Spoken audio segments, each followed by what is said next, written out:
ಗುರು ಮಾನ ಮರ್ಯಾದೆ ಇರೋರು, ಸೆಲ್ಫ್ ರೆಸ್ಪೆಕ್ಟ್ ಇರೋರು, ನಮ್ ಜನಗಳ ಮೇಲೆ ಕಾಳಜಿ ಇರೋರು ಸೌತ್ ಇಂಡಿಯನ್ಸ್ ಯಾರು ಕೂಡ ಈ ಬಿಲ್ಗೆ ಸಪೋರ್ಟ್ ಮಾಡಲ್ಲ. ನ್ಯೂ ಡೆಲಿಮಿಟೇಷನ್ ಬಿಲ್ 2026 ಅಂದ್ರೆ MP seats, member of parliament, ಈ ಸೀಟ್ಸ್ ನ ಪಾಪ್ಯುಲೇಷನ್ ಆಧಾರದ ಮೇಲೆ ಡಿವೈಡ್ ಮಾಡಕ್ ಕೊಟ್ಟಿದ್ದಾರೆ. ಸೊ ನಾರ್ತ್ ಸ್ಟೇಟ್ಸ್ ಆದ ಉತ್ತರ ಪ್ರದೇಶ್, ಬಿಹಾರ್ಗೆ ಜಾಸ್ತಿ MP ಸೀಟ್ಸ್ ಕೊಟ್ಬಿಟ್ಟು highest tax paying, highest economy States ಆದ ತಮಿಳುನಾಡು, ಕರ್ನಾಟಕ, ಆಂಧ್ರಗೆ ಕಮ್ಮಿ MP ಸೀಟ್ಸ್ ಕೊಡ್ತಾ ಇದ್ದಾರೆ. ಮುಂಚೆ ಗೌರ್ಮೆಂಟ್ ಏನ್ ಹೇಳ್ತಿತ್ತು, ಪಾಪ್ಯುಲೇಷನ್ ನ ಕಂಟ್ರೋಲ್ ಮಾಡಿ, ಎಜುಕೇಶನ್, ಹೆಲ್ತ್ ಕೇರ್, ಇನ್ಫ್ರಾಸ್ಟ್ರಕ್ಚರ್ ಮೇಲೆ ಫೋಕಸ್ ಮಾಡಿ ಅಂತ ಹೇಳ್ತಾ ಇತ್ತು. ಸೌತ್ ಇಂಡಿಯನ್ ಸ್ಟೇಟ್ಸ್ ಆದ ನಾವು ಈ ರೂಲ್ಸ್ ನ ಕರೆಕ್ಟ್ ಆಗಿ ಫಾಲೋ ಮಾಡಿದ್ವಿ. ಈ ರೂಲ್ಸ್ ಫಾಲೋ ಮಾಡೋದಕ್ಕೆ ನಮ್ಗೆ ಈ ತರ ಶಿಕ್ಷೆ ಕೊಡ್ತಾ ಇದ್ದಾರೆ. ಕಮ್ಮಿ MP ಸೀಟ್ಸ್ ಆದ್ರೇನು, ಜಾಸ್ತಿ MP ಸೀಟ್ಸ್ ಆದ್ರೇನು ಅಂತ ನೀವು ಯೋಚನೆ ಮಾಡ್ತಾ ಇದೀರಾ? ಗುರು, ಗೇಮ್ ಅರ್ಥ ಮಾಡ್ಕೊಳ್ಳಿ.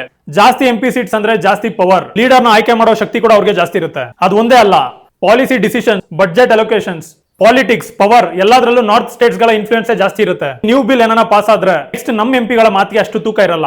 ಇಲ್ಲಿ ಬಿಜೆಪಿ, ಕಾಂಗ್ರೆಸ್ ಅಂತ ವಾದ ಮಾಡೋದ್ ಬಿಟ್ಟು ಸೌತ್ ಇಂಡಿಯನ್ಸ್ ಎಲ್ಲರೂ ಕೂಡ ಯುನೈಟ್ ಆಗಿ ಈ ಬಿಲ್ ವಿರುದ್ಧ ವಾಯ್ಸ್ ರೈಸ್ ಮಾಡಿ. ಇಂಡಿಯಾ ಬಂದ್ಬಿಟ್ಟು world's largest democracy. Successful democratic state ನ ನೀವು ಮೆಜರ್ ಮಾಡೋದು ಜಸ್ಟ್ ಪಾಪ್ಯುಲೇಷನ್ ಮೇಲೆ ಅಥವಾ ಡೆವಲಪ್ಮೆಂಟ್ ಅಂಡ್ ಎಕನಾಮಿ ಮೇಲೆ. ಇವ್ರ ಪ್ರಕಾರ ನೆಕ್ಸ್ಟ್ 20 ವರ್ಷದಲ್ಲಿ ಮತ್ತೆ MP ಸೀಟ್ಸ್ ಏನಾನ ಜಾಸ್ತಿ ಮಾಡಬೇಕು ಅಂದ್ರೆ ಪಾಪ್ಯುಲೇಷನ್ ಜಾಸ್ತಿ ಮಾಡಬೇಕು. ಸ್ಟೇಟ್ ಡೆವಲಪ್ಮೆಂಟ್, ಸ್ಟೇಟ್ ಎಕಾನಮಿನ ಜಾಸ್ತಿ ಮಾಡಬೇಕು ಅಂತ ಅಲ್ಲ. ನಾನು ಹೇಳಿದ್ದೇನಾದ್ರೂ ನಿಮಗೆ ತಪ್ಪು ಅನ್ಸಿದ್ರೆ ಅಥವಾ ನಿಮಗೆ ಅರ್ಥ ಆಗಿಲ್ಲ ಅಂದ್ರೆ ದಯವಿಟ್ಟು ನನ್ನ ಕ್ಷಮಿಸಿ. ಸರಿ ಅನ್ಸಿದ್ರೆ ದಯವಿಟ್ಟು ಫಾಲೋ ಮಾಡಿ.